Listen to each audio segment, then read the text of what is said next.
जालना के वाल्मीकि नगर में बच्चों के खेल से शुरू हुआ विवाद बना खूनी संघर्ष।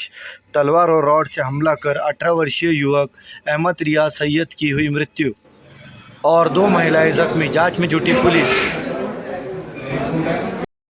दोन गटात हनुमान करायची आपल्याकडे पेशंट्स आले होते त्यापैकी एक मयत अवस्थेत आला होता. काय सांगता? आज दुपारी 2 वाजता मयत इसम नामे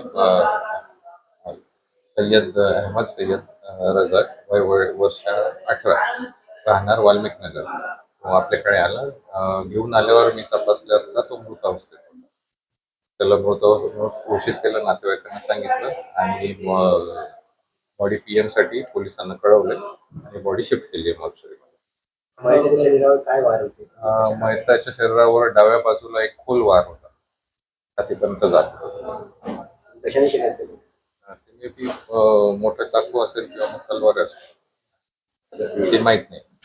यात जखमी किती आहेत?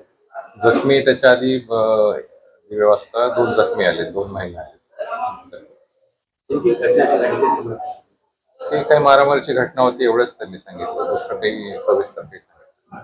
बरं, जखमीची प्रकृती कशी आहे? जखमी जे आहेत ते प्रकृती चांगली आहे, सिरियस कोणी नाही. तर पुन्हा डॉक्टर आशिष देवरे. मयताचं नाव काय?